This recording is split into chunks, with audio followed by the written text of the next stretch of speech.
ఆదికాండము 35వ అధ్యాయం. దేవుడు యాకోబుతో, నీవు లేచి బేతేలునకు వెళ్ళి అక్కడ నివసించి నీ సహోదరుడైన ఏశావు ఎదుట నుండి నీవు పారిపోయినప్పుడు నీకు కనబడిన దేవునికి అక్కడ బలిపీఠమును కట్టుమని చెప్పగా, యాకోబు తన ఇంటి వారితోనూ తన యొద్దనున్న వారందరితోనూ మీ యొద్దనున్న అన్ని దేవతలను పారవేసి మిమ్మును మీరు శుచిపరచుకొని మీ వస్త్రములను మార్చుకొనిడి. మనము లేచి బేతేలునకు వెళ్ళుదాము. నా శ్రమ దినమున నాకు ఉత్తరమిచ్చి నేను వెళ్ళిన మార్గమున నాకు తోడై ఉండిన దేవునికి బలిపీఠమును అక్కడ కట్టేదనని చెప్పాను. వారు తమ యొద్దనున్న అన్ని దేవతలన్నిటినీ తమ చెవులనున్న పోగులను యాకోబునకు అప్పగింపగా, యాకోబు షెకెము దగ్గరనున్న మస్తకి వృక్షము క్రింద వాటిని దాచిపెట్టెను.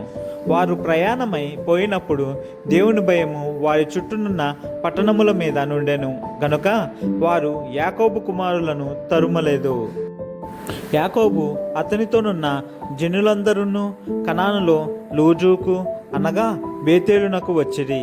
అతడు తన సహోదరుణ్ణి ఎదుట నుండి పారిపోయినప్పుడు దేవుడు అక్కడ అతనికి ప్రత్యక్షమాయెను కనుక అక్కడ బలిపీఠమును కట్టి ఆ చోటికి ఎల్ బెతేలను పేరు పెట్టిరి. రెబ్కా దాది అయిన దెబోరా చనిపోయి బేతేలునకు దిగువనున్న సింధూర వృక్షము క్రింద పాతి పెట్టబడెను. దానికి అల్లోను బాకూత్ అను పేరు పెట్టబడెను.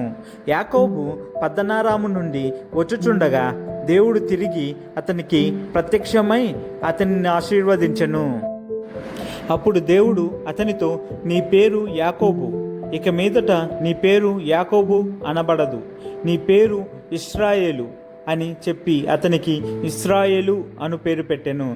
మరియు దేవుడు, నేను సర్వశక్తి గల దేవుడను, నీవు ఫలించి అభివృద్ధి పొందుము, జనముల సమూహమును నీ వలన కలుగును, రాజులను నీ గర్భవాసమున పుట్టెదరు. నేను అబ్రహామునకును ఇస్సాకునకును ఇచ్చిన దేశము నీకిచ్చేదను, నీ తరువాత నీ సంతానమునకు ఈ దేశము నిచ్చేదనని అతనితో చెప్పెను. దేవుడు అతనితో మాట్లాడిన స్థలము నుండి పరమునకు వెళ్ళెను. ఆయన తనతో మాట్లాడిన చోట యాకోబు ఒక స్తంభము అనగా రాతి స్తంభమును కట్టించి దాని మీద పానార్పణము చేసి నూనెయు దాని మీద పోసెను. తనతో దేవుడు మాట్లాడిన చోటికి యాకోబు బేతేలను పేరు పెట్టెను. వారు బేతేలు నుండి ప్రయాణమైపోయిరి.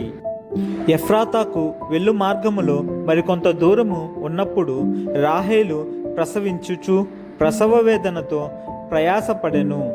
ఆమె ప్రసవము వలన ప్రయాసపడుచున్నప్పుడు మంత్రసాని ఆమెతో, భయపడకుము, ఇదియు నీకు కుమారుడగునని చెప్పెను. ఆమె మృతి పొందెను.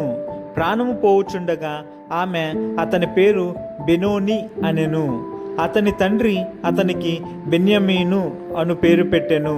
అట్లు రాహేలు మృతి పొంది బెత్లెహేమను ఎఫ్రాతా మార్గమున పాతిపెట్టబడెను. యాకోబు ఆమె సమాధి మీద ఒక స్తంభము కట్టించెను. అది నేటి వరకు రాహేలు సమాధి స్తంభము. ఇశ్రాయేలు ప్రయాణమైపోయి మిగ్దల్ ఎదేరు కవతల తన గుడారము వేసెను. ఇశ్రాయేలు ఆ దేశములో నివసించుచున్నప్పుడు రూబేను వెళ్ళి తన తండ్రి ఉపపత్ని అయిన బిల్హాతో శయనించెను. ఆ సంగతి ఇశ్రాయేలునకు వినబడెను. యాకోబు కుమారులు 12. యాకోబు జ్యేష్ఠ కుమారుడగు రూబేను, షిమ్యోను, లేవి, యూదా, ఇస్సాకారు, జెబూలూను వీరు లేయా కుమారులు. రాహేలు కుమారులు యోసేపు, బెన్యమీను. రాహేలు దాసి అయిన బిల్హా కుమారులు దాను, నఫ్తాలి. లేయా దాసి అయిన జిల్ఫా కుమారులు గాదు, ఆషేరు. వీరు పద్దనారాములో యాకోబునకు పుట్టిన కుమారులు. అబ్రహామును ఇస్సాకును పరదేశులై ఉండిన మమ్రేలో కిర్యతర్బాకు తన తండ్రి అయిన ఇస్సాకునొద్దకు యాకోబు వచ్చెను. అదే హెబ్రోను. ఇస్సాకు బ్రతికిన దినములు 180 సంవత్సరములు.